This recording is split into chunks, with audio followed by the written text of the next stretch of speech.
नमस्कार। प्रस्तुत है मुंशी प्रेमचंद की लिखी कहानी दुर्गा का मंदिर। बाबू ब्रजनाथ कानून पढ़ने में मग्न थे और उनके दोनों बच्चे लड़ाई करने में। श्यामा चिल्लाती कि मुन्नू मेरी गुड़िया नहीं देता। मुन्नू रोता था कि श्यामा ने मेरी मिठाई खा ली। ब्रजनाथ ने क्रुद्ध होकर भामा से कहा, तुम इन दुष्टों को यहाँ से हटाती हो कि नहीं? नहीं तो मैं एक एक की खबर लेता हूँ। भामा चूल्हे में आग जला रही थी। बोली, अरे तो अब क्या संध्या को भी पढ़ते रहोगे? जरा दम तो ले लो। ब्रजनाथ, उठा तो न जाएगा, बैठी बैठी वहाँ से कानून बघारोगी। अभी एकाध को पटक दूंगा तो वहीं से गरजती हुई आओगी कि हाय हाय बच्चे को मार डाला। भामा, तो मैं कुछ बैठी या सोई तो नहीं हूँ। जरा एक घड़ी तुम ही लड़कों को बहलाओगे तो क्या होगा? कुछ मैंने ही तो उनकी नौकरी नहीं लिखाई। ब्रजनाथ से कोई जवाब न देते बन पड़ा। क्रोध पानी के समान बहाव का मार्ग न पाकर और भी प्रबल हो जाता है। यद्यपि ब्रजनाथ नैतिक सिद्धांतों के ज्ञाता थे, पर उनके पालन में इस समय कुशल न दिखाई दी। मुद्दई और मुद्दालेह दोनों को एक ही लाठी हाँका और दोनों को रोते चिल्लाते छोड़ कानून का ग्रंथ बगल में दबा कॉलेज पार्क की राह ली। सावन का महीना था। आज कई दिन के बाद बादल हटे थे। हरे भरे वृक्ष सुनहरी चादर ओढ़े खड़े थे। मृदु समीर सावन का राग गाता था और बगुले डालियों पर बैठे हिंडोले झूल रहे थे। ब्रजनाथ एक बेंच पर आ बैठे और किताब खोली, लेकिन इस ग्रंथ को अपेक्षा प्रकृति ग्रंथ का अवलोकन अधिक चित्ताकर्षक था। कभी आसमान को पढ़ते थे, कभी पत्तियों को, कभी छविमयी हरियाली को और कभी सामने मैदान में खेलते हुए लड़कों को। यकायक उन्हें सामने घास पर कागज की एक पुड़िया दिखाई दी। माया ने जिज्ञासा की, आड़ में चलो, देखे इसमें क्या है। बुद्धि ने कहा, तुमसे मतलब, पड़ी रहने दो। लेकिन जिज्ञासा रूपी माया की जीत हुई। ब्रजनाथ ने उठकर पुड़िया उठा ली। कदाचित किसी के पैसे पुड़िया में लिपटे गिर पड़े हैं। खोल कर देखा, सावरेन थे। गिना, पूरे 8 निकले। कुतूहल की सीमा न रही। ब्रजनाथ की छाती धड़कने लगी। 8 सावरेन हाथ में लिए सोचने लगे, इन्हें क्या करूं? अगर यहीं रख दूं तो न जाने किसकी नज़र पड़े, न मालूम कौन उठा ले जाए। नहीं, यहाँ रखना उचित नहीं। चलूँ थाने में इत्तला कर दूँ और ये सावरेन थानेदार को सौंप दूँ। जिसके होंगे वह आप ले जाएगा, या अगर उसको न भी मिले तो मुझ पर कोई दोष न रहेगा। मैं तो अपने उत्तरदायित्व से मुक्त हो जाऊंगा। माया ने पर्दे की आड़ से मंत्र मारना शुरू किया। वह थाने नहीं गए। सोचा, चलूँ भामा से एक दिल्लगी करूँ, भोजन तैयार होगा, कल इत्मीनान से थाने जाऊंगा। भामा ने सावरेन देखे तो हृदय में एक गुदगुदी सी हुई। पूछा, किसकी है? ब्रजनाथ, मेरी। भामा, चलो कहीं हो न। ब्रजनाथ, पड़ी मिली है। भामा, झूठ बात, ऐसे ही भाग्य के बली हो तो सच बताओ, कहाँ मिली, किसकी है? ब्रजनाथ, सच कहता हूँ, पड़ी मिली है। भामा, मेरी कसम? ब्रजनाथ, तुम्हारी कसम। भामा गिन्नियों को पति के हाथ से छीनने की चेष्टा करने लगी। ब्रजनाथ ने कहा, क्यों छीनती हो? भामा, लाओ मैं अपने पास रख लूँ। ब्रजनाथ, रहने दो, मैं इसकी इत्तला करने थाने जाता हूँ। भामा का मुख मलिन हो गया। बोली, पड़े हुए धन की क्या इत्तला? ब्रजनाथ, हाँ और क्या, इन 8 गिन्नियों के लिए ईमान बिगाड़ूंगा? भामा, अच्छा तो सवेरे चले जाना, इस समय जाओगे तो आने में देर होगी। ब्रजनाथ ने भी सोचा, यही अच्छा, थाने वाले रात को तो कोई कार्रवाई करेंगे नहीं। जब अशरफियों को पड़ा ही रहना है, तब जैसे थाना वैसे मेरा घर। गिन्नियाँ संदूक में रख दी। खा पी कर लेटे। तो भामा ने हंसकर कहा, आया धन क्यों छोड़ते हो? लाओ, मैं अपने लिए एक गुलबंद बनवा लूं, बहुत दिनों से जी तरस रहा है। माया ने इस समय हास्य का रूप धारण किया। ब्रजनाथ ने तिरस्कार करके कहा, गुलबंद की लालसा में गले में फांसी लगाना चाहती हो क्या? प्रातःकाल ब्रजनाथ थाने के लिए तैयार हुए। कानून का एक लेक्चर छूट जाएगा, कोई हरज नहीं। वह इलाहाबाद के हाईकोर्ट में अनुवादक थे। नौकरी में उन्नति की आशा न देखकर साल भर से वकालत की तैयारी में मग्न थे। लेकिन अभी कपड़े पहने ही रहे थे कि उनके एक मित्र मुंशी गोरेवाला आकर बैठ गए और अपनी पारिवारिक दुश्चिंताओं की विस्मृति की राम कहानी सुनाकर अत्यंत विनीत भाव से बोले, भाई साहब, इस समय मैं इन झंझटों में ऐसा फंस गया हूँ कि बुद्धि कुछ काम नहीं करती। तुम बड़े आदमी हो, इस समय कुछ सहायता करो। ज़्यादा नहीं, 30 रुपए दे दो। किसी न किसी तरह काम चला लूँगा। आज 30 तारीख है, कल शाम को तुम्हें रुपए मिल जाएंगे। ब्रजनाथ बड़े आदमी तो न थे, किंतु बड़प्पन की हवा बांध रखी थी। यह मिथ्याभिमान उनके स्वभाव की एक दुर्बलता थी। केवल अपने वैभव का प्रभाव डालने के लिए ही वह बहुधा मित्रों की छोटी मोटी आवश्यकताओं पर अपनी वास्तविक आवश्यकताओं को निछावर कर दिया करते थे। लेकिन भामा को इस विषय में उनसे सहानुभूति न थी। इसलिए जब ब्रजनाथ पर इस प्रकार का संकट आ पड़ता था, तब थोड़ी देर के लिए उनकी पारिवारिक शांति अवश्य नष्ट हो जाती थी। उनमें इनकार करने या टालने की हिम्मत न थी। वह सकुचाते हुए भामा के पास गए और बोले, तुम्हारे पास 30 रुपए तो न होंगे, मुंशी गोरेवाल मांग रहे हैं। भामा ने रुखाई से कहा, मेरे पास तो रुपए नहीं। ब्रजनाथ, होंगे तो जरूर, बहाना करती हो। भामा, अच्छा, बहाना ही सही। ब्रजनाथ, तो मैं उनसे क्या कह दूं? भामा, कह दो घर में रुपए नहीं है। तुमसे न कहते बने तो मैं पर्दे की आड़ से कह दूं। ब्रजनाथ, कहने को तो मैं कह दूं, लेकिन उन्हें विश्वास न आएगा। समझेंगे बहाना कर रहे हैं। भामा, समझेंगे तो समझा करे। ब्रजनाथ, मुझसे ऐसा नहीं होगा। रात दिन का साथ ठहरा, कैसे इनकार करूं? भामा, अच्छा, तो जो मन में आवे सो करो। मैं एक बार कह चुकी, मेरे पास रुपए नहीं। ब्रजनाथ मन में बहुत खिन्न हुए। उन्हें विश्वास था कि भामा के पास रुपए है, लेकिन केवल मुझे लज्जित करने के लिए इनकार कर रही है। दुराग्रह ने संकल्प को दृढ़ कर दिया। संदूक से 2 गिन्नियां निकाली और गोरेलाल को देकर बोले, भाई, कल शाम को कचहरी से आते ही रुपए दे जाना। ये एक आदमी की अमानत है। मैं इसी समय देने जा रहा था। यदि कल रुपए न पहुंचे तो मुझे बहुत लज्जित होना पड़ेगा। कहीं मुंह दिखाने योग्य न रहूंगा। गोरेलाल ने मन में कहा, अमानत स्त्री के सिवा और किसकी होगी, और गिन्नियां जेब में रखकर घर की राह ली। आज 1 तारीख की संध्या है। ब्रजनाथ दरवाजे पर बैठे गोरेलाल का इंतजार कर रहे हैं। 5 बज गए। गोरेलाल अभी तक नहीं आए। ब्रजनाथ की आंखें रास्ते की तरफ लगी हुई थी। हाथ में एक पत्र था, लेकिन पढ़ने में जी नहीं लगता था। हर तीसरे मिनट रास्ते की ओर देखने लगते थे, लेकिन सोचते थे, आज वेतन मिलने का दिन है, इसी कारण आने में देर हो रही है, आते ही होंगे। 6 बजे। गोरेलाल का पता नहीं। कचहरी के कर्मचारी एक एक करके चले आ रहे थे। ब्रजनाथ को कई बार धोखा हुआ। वह आ रहे हैं, जरूर वही है, वैसी ही अचकन है, वैसी ही टोपी है, चाल भी वही है। हाँ, वही है, इसी तरफ आ रहे हैं।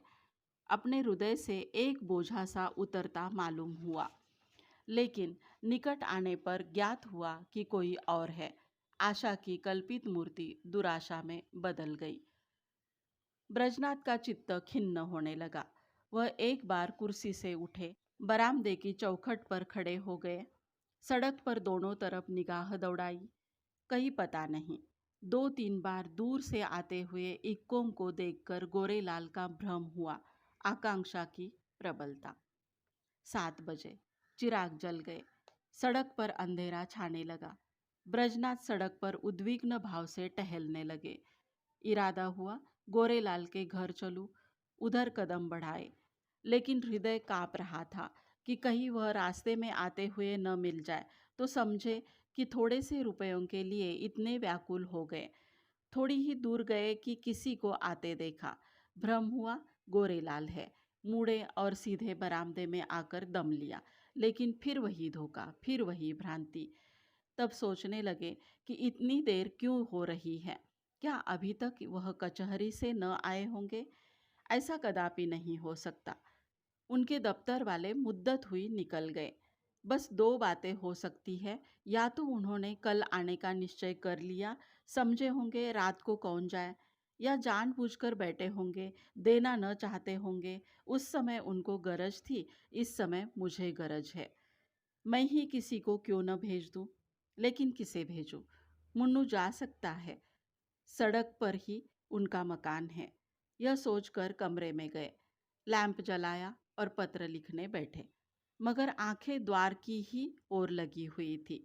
अकस्मात किसी के पैरों की आहट सुनाई दी, परंतु पत्र को एक किताब के नीचे दबा लिया और बरामदे में चले आए। देखा, पड़ोस का एक कुंजड़ा तार पढ़ाने आया है। उससे बोले, भाई इस समय फुर्सत नहीं है, थोड़ी देर में आना। उसने कहा, बाबूजी घर भर के आदमी घबराए हैं, जरा एक निगाह देख लीजिए। ब्रजनाथ ने झुंझलाकर उसके हाथ से तार ले लिया और सरसरी नजर से देखकर बोले, कलकत्ते से आया है, माल नहीं पहुंचा। कुंजड़े ने डरते डरते कहा, बाबूजी इतना और देख लीजिए किसने भेजा है। इस पर ब्रजनाथ ने तार फेंक दिया और बोले, मुझे इस वक्त फुर्सत नहीं है। 8 बज गए। ब्रजनाथ को निराशा होने लगी। मुन्नू इतनी रात बीते नहीं जा सकता। मन में निश्चय किया, आज ही जाना चाहिए, बला से बुरा मानेंगे। इसकी कहाँ तक चिंता करूं? स्पष्ट कह दूंगा, मेरे रुपए दे दो। भलमानसी भले मानसों से निभाई जा सकती है, ऐसे धूर्तों के साथ भलमनसी का व्यवहार करना मूर्खता है। अचकन पहनी घर में जाकर माया से कहा, जरा एक काम से बाहर जाता हूँ, किवाड़े बंद कर लो। चलने को तो चले, लेकिन पग पग पर रुकते जाते थे। गोरेलाल का घर दूर से दिखाई दिया, लैंप जल रहा था। ठिठक गए और सोचने लगे, चलकर क्या कहूँगा। कहीं उन्होंने जाते जाते रुपए निकाल कर दिए और देर के लिए क्षमा मांगी तो मुझे बड़ी झेप होगी। वह मुझे क्षुद्र, ओछा, धैर्यहीन समझेंगे। नहीं, रुपयों की आतचीत करूं।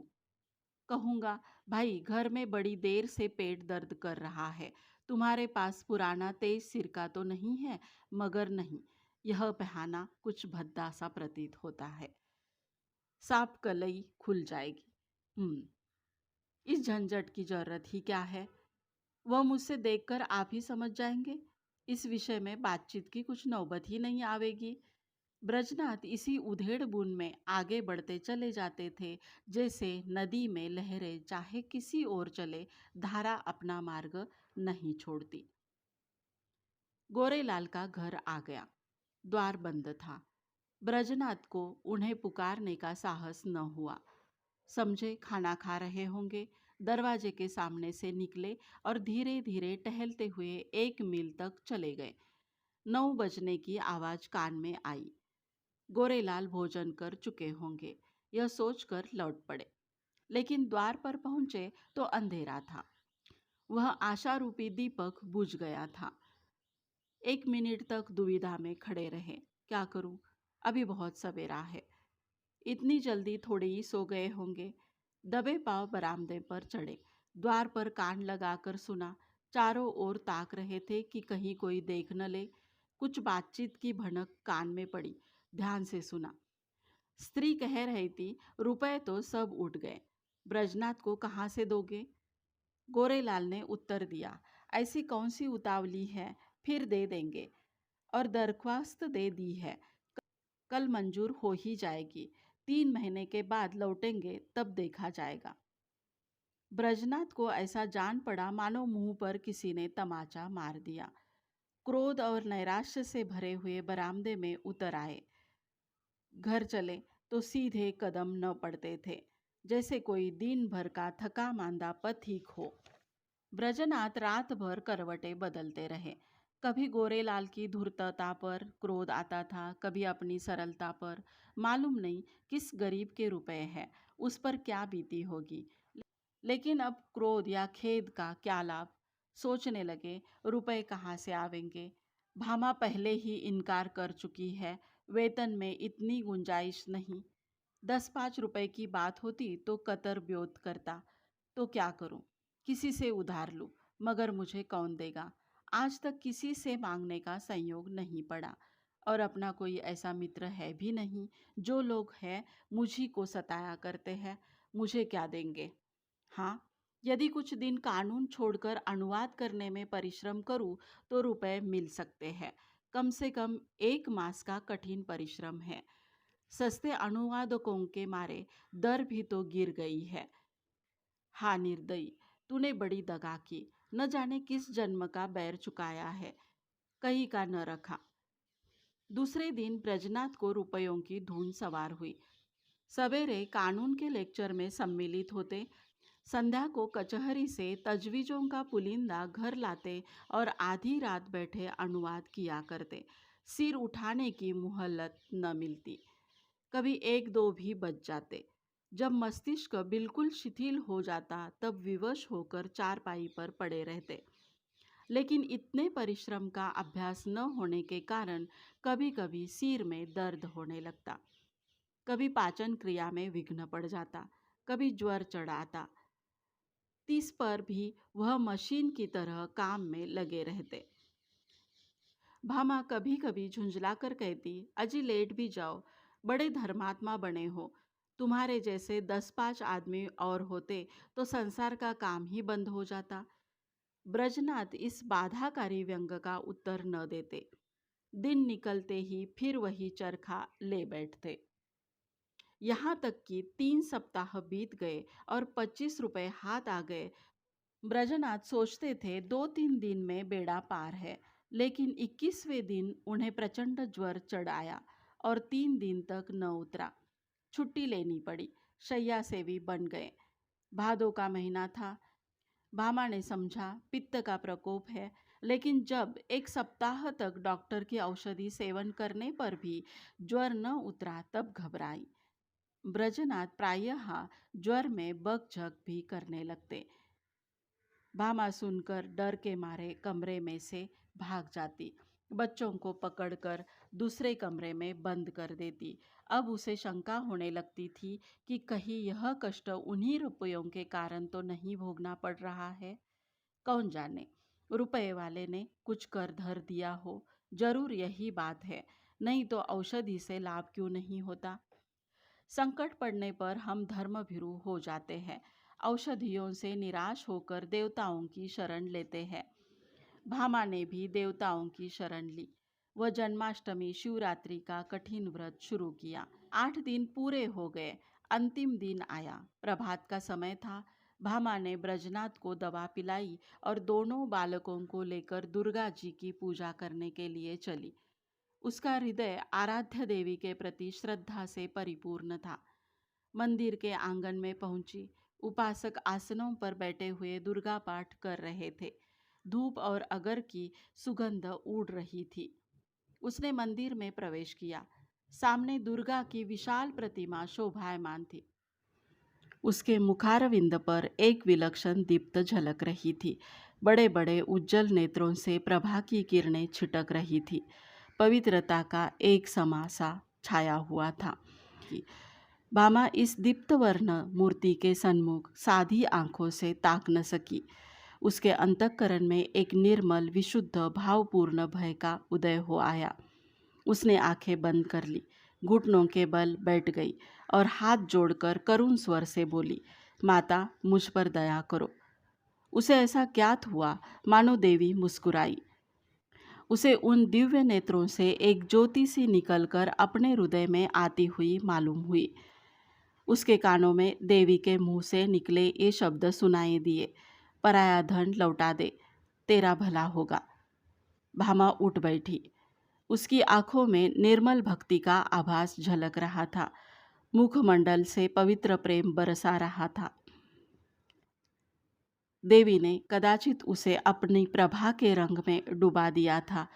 इतने में दूसरी एक स्त्री आई। उसके उज्जवल केश बिखरे और मुरझाए हुए चेहरे के दोनों ओर लटक रहे थे। शरीर पर केवल एक श्वेत साड़ी थी। हाथ में चूड़ियों के सिवा और कोई आभूषण न था। शोक और नैराश्य की साक्षात मूर्ति मालूम होती थी। उसने भी देवी के सामने सिर झुकाया और दोनों हाथों से आंचल फैलाकर बोली, देवी, जिसने मेरा धन लिया हो उसका सर्वनाश करो। जैसे सितार मिजराब की चोट खाकर थरथरा उठता है, उसी प्रकार भामा का हृदय अनिष्ट के भय से थरथरा उठा। ये शब्द तीव्र शर के समान उसके कलेजे में चुभ गए। उसने देवी की ओर कातर नेत्रों से देखा। उनका ज्योतिर्मय स्वरूप भयंकर था। नेत्रों से भीषण ज्वाला निकल रही थी। भामा के अंतःकरण में सर्वथा आकाश से, मंदिर के सामने वाले वृक्षों से, मंदिर के स्तंभों से, सिंहासन के ऊपर जलते हुए दीपक से और देवी के विकराल मुंह से ये शब्द निकलकर गूंजने लगे, पराया धन लौटा दे, नहीं तो तेरा सर्वनाश हो जाएगा। भामा खड़ी हो गई और उस वृद्धा से बोली, क्यों माता, तुम्हारा धन किसी ने ले लिया है? वृद्धा ने इस प्रकार उसकी ओर देखा मानो डूबते को तिनके का सहारा मिला। बोली, हाँ बेटी। भामा, कितने दिन हुए? वृद्धा, कोई 1.5 महीना। भामा, कितने रुपए थे? पूरे 120। कैसे खोए? वृद्धा, क्या जाने, कहीं गिर गए। मेरे स्वामी पलटन में नौकर थे। आज कई बरस हुए वह परलोक सिधारे। जब मुझे सरकार से 8 रुपए साल पेंशन मिलती है, अक्की 2 साल की पेंशन एक साथ ही मिली थी। खजाने से रुपए लेकर आ रही थी। मालूम नहीं कब और कहाँ गिर पड़े। 8 गिन्नियाँ थी। भामा, अगर वे तुम्हें मिल जाए तो क्या दोगी? वृद्धा, अधिक नहीं, उसमें से 50 रुपए दे दूंगी। भामा, रुपए क्या होंगे, कोई उससे अच्छी चीज़ दो। वृद्धा, बेटी, और क्या दूँ? जब तक जीऊंगी तुम्हारा यश गाऊंगी। भामा, नहीं, इसकी मुझे आवश्यकता नहीं। वृद्धा, बेटी, इसके सिवा मेरे पास क्या है? भामा, मुझे आशीर्वाद दो। मेरे पति बीमार है, वह अच्छे हो जाए। वृद्धा, क्या उन्हीं को रुपए मिले हैं? हाँ, वह उसी दिन से तुम्हें खोज रहे हैं। वृद्धा घुटनों के बल बैठ गई और आंचल फैलाकर कंपित स्वर से बोली, देवी, इनका कल्याण करो। भामा ने फिर देवी की ओर सशंक दृष्टि से देखा। उनके दिव्य रूप पर प्रेम का प्रकाश था। आंखों में दया की आनंददायिनी झलक थी। उस समय भामा के अंतःकरण में कहीं स्वर्गलोक से यह ध्वनि सुनाई दी, जा, तेरा कल्याण होगा। संध्या का समय है। भामा ब्रजनाथ के साथ इक्के पर बैठी तुलसी के घर उसकी थाती लौटाने जा रही है। ब्रजनाथ के बड़े परिश्रम की कमाई जो डॉक्टर की भेंट हो चुकी है, लेकिन भामा ने एक पड़ोसी के हाथ अपने कानों के झुमके बेचकर रुपए जुटाए हैं। जिस समय झुमके बनकर आए थे, भामा बहुत प्रसन्न हुई थी। आज उन्हें बेचकर वह उससे भी अधिक प्रसन्न है। जब ब्रजनाथ ने 8 गिन्नियाँ उसे दिखाई थी, उसके हृदय में एक गुदगुदी सी हुई थी, लेकिन यह हर्ष मुख पर आने का साहस न कर सका था। आज उन गिन्नियों को हाथ से जाते समय उसका हार्दिक आनंद आंखों में चमक रहा है, ओठों पर नाच रहा है, कपोलों को रंग रहा है और अंगों पर कलोल कर रहा है। वह इंद्रियों का आनंद था, यह आत्मा का आनंद है। वह आनंद लज्जा के भीतर छुपा हुआ था, यह आनंद गर्व से बाहर निकला पड़ता है। तुलसी का आशीर्वाद सफल हुआ। आज पूरे 3 सप्ताह के बाद ब्रजनाथ तकिए के सहारे बैठे थे। वह बार बार भामा को प्रेमपूर्ण नेत्रों से देखते थे। वह आज उन्हें देवी मालूम होती थी। अब तक उन्होंने उसके बाह्य सौंदर्य की शोभा देखी थी, आज वह उसका आत्मिक सौंदर्य देख रहे हैं। तुलसी का घर एक गली में था। इक्का सड़क पर जाकर ठहर गया। ब्रजनाथ इक्के पर से उतरे और अपनी छड़ी टेकते हुए भामा के हाथों के सहारे तुलसी के घर पहुँचे। तुलसी ने रुपए लिए और दोनों हाथ फैलाकर आशीर्वाद दिया, दुर्गा जी तुम्हारा कल्याण करे। तुलसी का वर्णहीन मुख वैसे ही खिल गया जैसे वर्षा के पीछे वृक्षों की पत्तियां खिल जाती है। सिमटा हुआ अंग फैल गया, गालों की झुर्रियाँ मिटती दिख पड़ी। ऐसा मालूम होता था मानो उसका कायाकल्प हो गया है।